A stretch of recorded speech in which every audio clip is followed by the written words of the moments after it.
ઉપસ્થિત થયેલ તમામ આદરણીય મહેમાનશ્રી, કોલેજના પ્રાધ્યાપકશ્રીઓ તથા તમામ પીડી માલવિયા કોલેજના વિદ્યાર્થી ભાઈઓ તથા બહેનો, આ બધાને હું આજના ગીતા જયંતિના પાવન પર્વની હાર્દિક શુભકામનાઓ પાઠવું છું.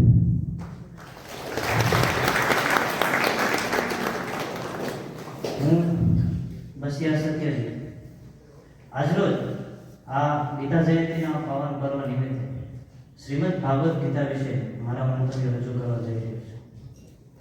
શું છે શ્રીમદ ભાગવત ગીતા? તો કહેવાય છે કે શ્રીમદ ભાગવત ગીતા એ માણસની જીવન જીવવાની એક રીત છે.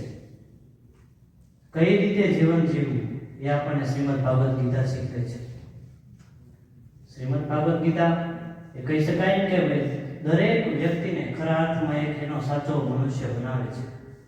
તેથી જ શાસ્ત્રી આઠવલે કહે છે કે માણસ રોગી હોઈ શકે, અસ્વચ્છ હોઈ શકે, સ્વસ્થ ન હોઈ શકે, પણ માણસ ક્યારેય અસ્પૃશ્ય હોઈ ન શકે. એવું જ આપણને શાસ્ત્રી આઠવલે કહે છે કે માણસથી માણસને કઈ રીતે દ્રષ્ટિ જોવી એ આપણને શ્રીમદ ભાગવત ગીતા શીખવે છે. એવો જ આપણો માક્ષર સુદ એકાદશી એ આજનો પર્વ ગીતા જયંતિ એ ઉજવવા આપણે બધા અહીં ઉપસ્થિત થયા છે. એ આપણા બધા માટે કહી શકાય કે ખૂબ સૌભાગ્યની વાત છે. ગીતા જયંતિ આપણને શું શીખવે છે, શું દ્રષ્ટાંત આપે છે કે જે રીતે મહાભારત કે કહી શકાય કે સમરાંગણની અંદર હતાશ થયેલા અર્જુનને જે રીતે કૃષ્ણ એ જે રીતે સાહસ વધારે છે એ જ આપણને ગીતા જયંતિ નિમિત્તે આપણે સૌએ એ શીખવાનું છે. સત્યનો માર્ગ શીખવે છે. સત્યની સાથે સાથે કઈ રીતે જીવનની અંદર આપણા બધા મંજિલ કે કહી શકાય કે આગળ વધવું એ આપણને શ્રીમદ ભાગવત ગીતા શીખવે છે. 700 શ્લોક અને 18 અધ્યાયની સાથે કર્મયોગ, ભક્તિ યોગ અને જ્ઞાન યોગના ત્રિવેણી સંગમથી કહી શકાય કે શ્રીમદ ભગવદ્ ગીતા વહેંચાયેલું છે. યુદ્ધના સમરાંગણની અંદર પાંડવ પુત્ર અર્જુન હતાશ થઈને બેઠા છે. ભગવાન શ્રી કૃષ્ણ સાથે એવી દલીલો કરે છે કે હું જેની સાથે યુદ્ધ કરવા જઈ રહ્યો છું તે તો મારા ભાઈઓ જ છે. હું એમની સાથે કઈ રીતે યુદ્ધ કરી શકું? હું તેમની સાથે યુદ્ધ ના કરી શકું. તેમની ઉપર હું બાણ કઈ રીતે ચલાવું? એ કહીને તે હતાશ થઈને બેસી જાય છે.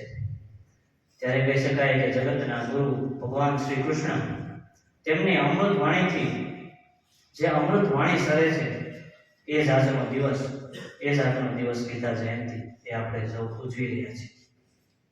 આપણને શ્રીમદ ભગવદ્ ગીતા વડે ઘણું બધું શીખવા મળે છે. સત્યનો માર્ગ, જીવનમાં ઘણી બધી મુશ્કેલીઓ પડે તો એનો કઈ રીતે સામનો કરવો એ આપણને શ્રીમદ ભાગવત ગીતા શીખવે છે. દરેક માણસોને અલગ અલગ રીતે શ્રીમદ ભાગવત ગીતા દ્વારા ખૂબ મહત્વનું યોગદાન પૂરું પડેલું છે, શીખવે છે અને તે જ તેમનું બધું યોગદાન આપેલું છે. અંતમાં બસ એટલું જ કહીશ કે વેદો તણો શ્વાસ છે ગીતા, વેદો તણો શ્વાસ છે ગીતા, ઋષિયો તણો આસ છે ગીતા, ઋષિયો તણો આસ છે ગીતા, વેદોનો શ્વાસ છે ગીતા, ઋષિયો તણી આસ છે ગીતા. એ જ જવાબ છે આખા જગતના પ્રશ્નોનો. જવાબ છે આખા જગતના પ્રશ્નોનો. એ જ કૃષ્ણ તણો એ શ્વાસ છે ગીતા, કૃષ્ણ તણો એ શ્વાસ છે ગીતા.